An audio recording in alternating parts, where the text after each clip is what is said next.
Hello survivors, Faction 43 Gaming here, playing 7 Days to Die on the console. Today I'm going to be jumping straight into the beginner's guide to farming. This is everything you need to know from the beginner's tips to the more advanced guide. There are a couple of ways you can get the seeds on the game for your farm. One option is to go into a plant, go onto your recipes and click on the seed option.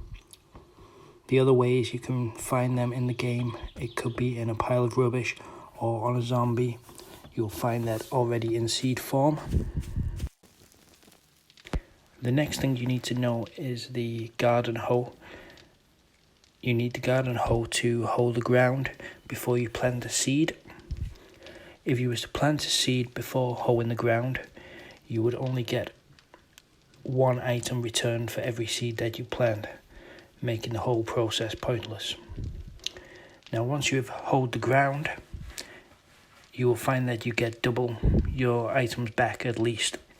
Some crops give you 3 to every 1 planted. Now to get the iron garden hoe, firstly you need to smelt some iron and clay in the forge. You will then need to make some forged iron. Once you have enough forged iron, if you go to your crafting menu and under the tools, you should find the iron garden hoe. You can also make these in the workbench, but it is not essential. You can do this in your backpack.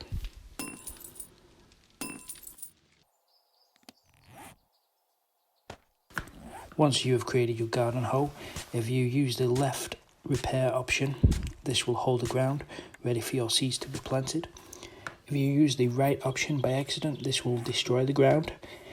If you do have extra dirt in your inventory, you can repair the ground using the left option again, and then you can hold the ground.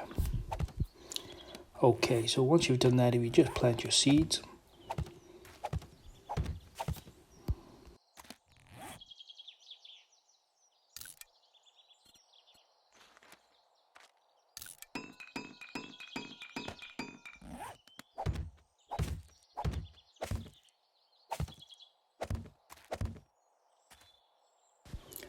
okay, seeds planted now. I'm just going to have a look. Now you can see, if I was to pick up these plants that have been planted already, you can see I am returning 2 items for every 1 planted. And the cotton, you return 3. So there's the coffee, the hops, the aloe, and the yucca. And now the corn here, you return 3 for every 1 planted. And mushrooms, you return 3. Now with all of the plants, all you need to do is create the seed, apart from the mushrooms, where you do need some dirt to craft the seed to make the mushroom spores. The next thing I'm going to look at is fertilizer. Fertilizer is something you can use using a garden hoe. Once you've hoed the ground, you can put fertilizer on top of it. Now you can see these chrysanthemums here have been fertilized. You can tell by the white marks on the ground. So what that does, it basically doubles your output. So for every 1 now, we are returning 4 items. Now with fertilizer, there are a few options how to get it. Number 1, you can find it. It's often found in the working stiffs. Number 2, you can buy it from a trader. And 3, you can craft it. There is also a 4th option for finding it, which I'll show you later. That's more of an advanced tip. So we're just going to look at crafting the fertilizer now. In order to craft the fertilizer, you need some nitrate powder, some dirt, and some rotten flesh. Here's some I made earlier. And you'll need a cement mixer. And you'll notice I'm just going to do 1 at the moment. And you can see there it's taking 5 minutes just to craft 1 item of fertilizer. So that'll only be useful for 1 seed. Now this 5 minutes is with all the perks maxed out. So this is a lot faster than you would have if you were just starting the game. So to make a decent amount of fertilizer, it can take maybe at least an hour, a few hours. Now one option you do have, is if you have a trader with a cement mixer, you could set your fertilizer going and then just leave it for a few days and return, and it should all be done.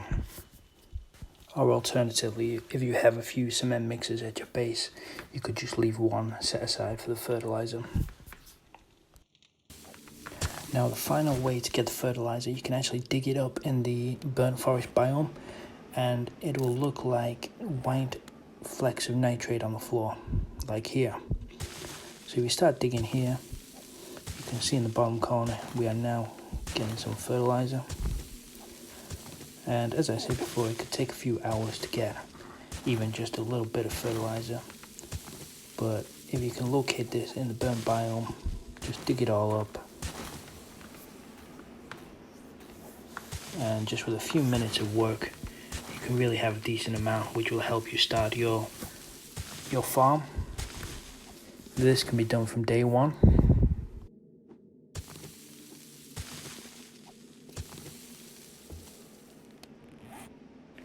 As you can see, just from a minute of work, we have got 11 fertilizer. Crafting that would have taken you hours. The next thing we are going to look at, and something that should not be ignored, is tree farming. Throughout the game, you will need a lot of wood, whether you're building bases or using this in your campfire or your forges. Therefore, it's important to have a good stock of wood. And the best way to do that is using these pine trees. I find these are the best because they're quite thin, so you can fit quite a lot in your area. So what I do is, as soon as you cut one down, you'll get 2 seeds back. Try and always plant them where you can, or you end up with a big stash like I've got there, but it's okay. Also, if you're starting a base in the desert biome, it's a good idea to probably take one of these seeds with you. Or as many seeds as you can, just so you've got lots of wood. Wood can be quite sparse in the desert biome. Okay, so I hear you ask, why farming? Why should we bother doing all this work for the farm? The main reason is it gives you that self-survival. You don't need to rely on going out hunting animals or finding food. You can sit in your base and you've always got the supply of food. You can make some good meals from the farming. You can make cornbread, vegetable stew, all things that will keep you going and keep your health up. So the next question is when to start farming. Now personally, I think you should start farming as soon as possible. So from day one, you should be collecting seeds, keeping any plants you get, unless you need to eat them. I would keep them and use them as seeds. Once your first set of plants have grown, if you harvest them and then use all the seeds to create more crops, this way you are going to be doubling your output every time. Keep repeating this until you have an abundance of crops. And finally, when you're happy with the level of crops you are growing, what I would do is take half of the harvest, put it back into seeds, and then keep the other half for eating and making meals, drinks out of it, whatever you need. So with that, I'm going to leave this video here. Hopefully I've touched on some beginner tips. For those who are new to the game, farming can be tricky. You don't know what order you need to do things, so hopefully we've covered that. Hopefully we've covered some more advanced items like fertilizer and the different ways you can get that. And I've shared some of the ways I like to farm and think it's the best way to help you start out the game and will ultimately help your game in the long run. I apologize if this video hasn't been too much fun, not much action going on, but I think it's a vital part of the game. So hopefully from that point of view you've enjoyed it. And if you want a bit more action, check out my other videos. We've got a lot more builds coming up and more action. So please hit that subscribe button. Thank you for watching.